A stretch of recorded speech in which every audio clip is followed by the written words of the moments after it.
Hong Kong, il y a 2 mois. Ouverture du splendide bâtiment M+, dont l'ambition est de rivaliser avec les plus grands musées d'art contemporains occidentaux. 2 œuvres d'Ai Weiwei devaient y être exposées. Whitewash était bien là. Plusieurs centaines de pots, de l'âge de pierre, recouverts de peintures industrielles. Mais la 2e œuvre de Weiwei a été refusée. Pourquoi ? La célèbre photo d'un doigt d'honneur vers la place Tiananmen a été considérée comme une menace pour la sécurité nationale par les hauts responsables de Hong Kong. Que ce soit clair, dans ce musée, nous ne considérons pas que l'expression artistique soit au-dessus de la loi. La loi de Pékin. Ai Weiwei est né dans le carcan des années Mao, des affres de la révolution culturelle. Son père, Al King, poète et intellectuel célèbre, qualifié de droitiste, a subi avec sa famille près de 20 ans de camp de rééducation.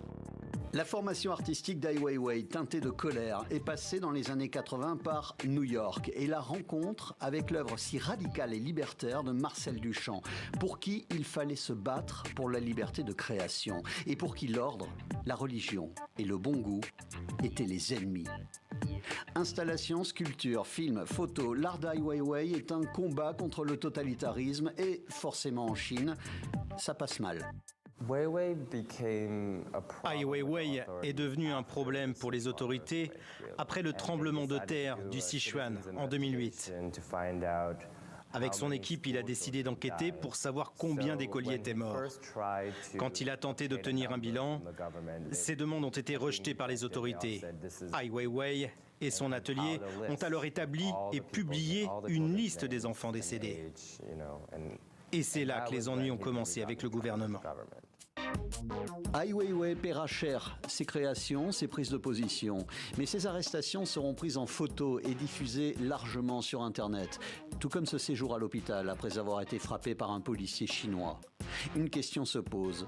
Jusqu'où met-il en scène ces événements ?